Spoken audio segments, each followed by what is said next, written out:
It started like any ordinary afternoon in a quiet suburban neighborhood. Birds chirping, children laughing, lawns being trimmed. But everything changed when three men in police uniforms stormed up to one house and began pounding on the door. Their voices were sharp, their demands louder. "You're under arrest!" Inside, a black man calmly opened the door, showing no fear. The neighbors watching thought he was doomed. But the so-called officers had no idea who they were dealing with. This wasn't just a family man. This was Marcus Johnson, one of the FBI's most feared undercover agents. Marcus Johnson lived a double life. To the neighbors of Willow Creek Lane, he was just another suburban dad. He drove an ordinary car, mowed his lawn on Saturdays, and attended HOA meetings with polite silence.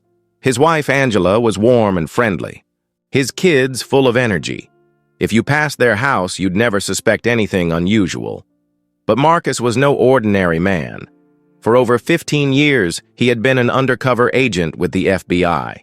He had infiltrated cartels, worn disguises, and spent nights in safe houses while pretending to be someone else. He had stared down the barrel of guns and walked away alive more times than he could count.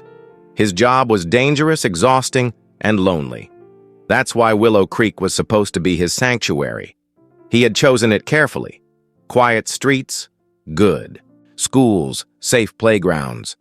He wanted his kids to have the childhood he never did. But the one thing Marcus couldn't control was prejudice. From the moment he moved in, he felt the eyes, the stares, the whispers.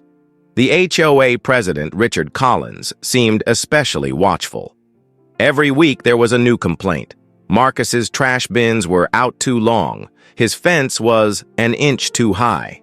His guests parked in the wrong spot. None of it was true. But Richard kept pressing. Angela often told him to let it go. "It's just how some people are," she'd say. But Marcus could sense something deeper. Richard didn't just dislike him. He wanted him gone. Marcus didn't know was that Richard's resentment was about to turn into something dangerous. Richard prided himself on protecting Willow Creek. But in truth, he couldn't stand the idea of Marcus living there. To him, it didn't make sense. A black man with a house like that? He convinced himself Marcus must be hiding something illegal. Late one night, Richard sat at a bar with three men he knew from a private security company. They weren't real police, but they had uniforms, badges, and just enough arrogance to think they could fool anyone. Over beers, Richard pitched. His idea? Scare him. Go to his house. Pretend you're police. Make him think it's not worth staying. The men laughed. To them, it sounded like a quick payday. One of them, Steve, leaned back with a grin. "So what is he? Some office guy? He'll fold the second. We knock on his door." They didn't know Marcus's past. They didn't know the kind of man they were about to confront. For the next week, they prepared their costumes, fake badges, police jackets, radios that didn't work but looked convincing.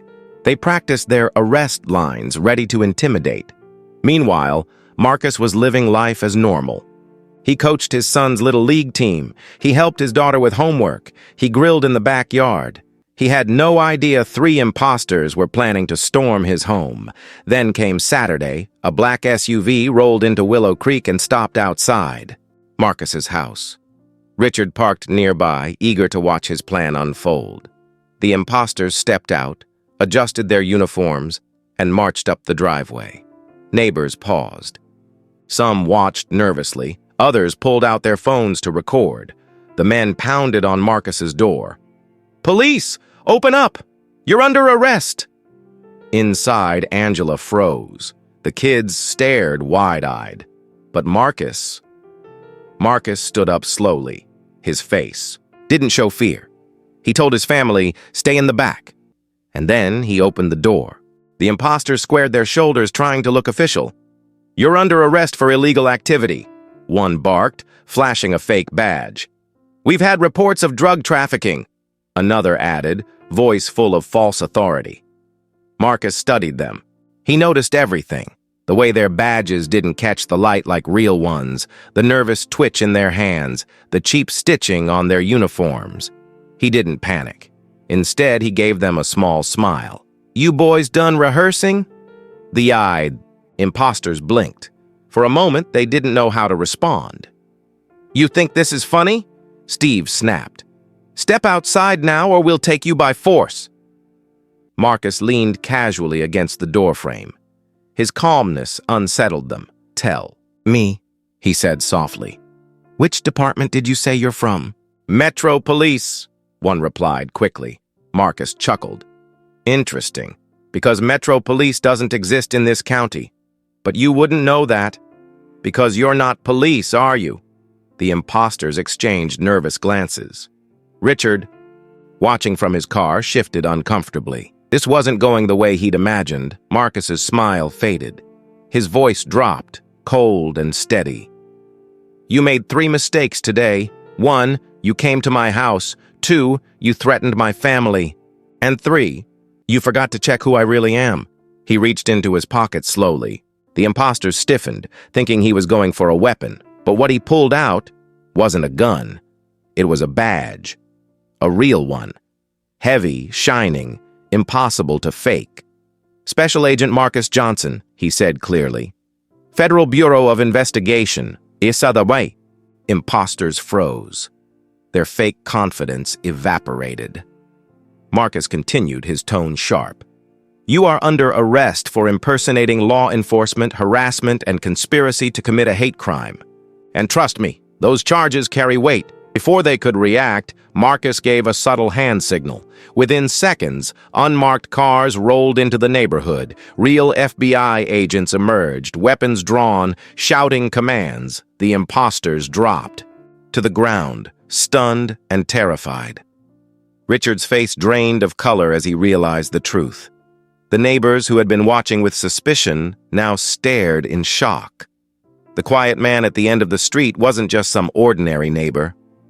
He was one of the FBI's most dangerous undercover operatives, and the men who tried to scare him had just walked into their own nightmare. The imposters were handcuffed and shoved into FBI vehicles.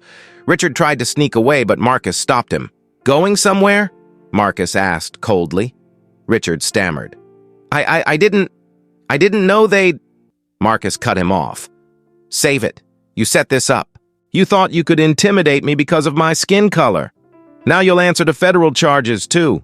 Richard was taken into custody, his face pale, his confidence gone.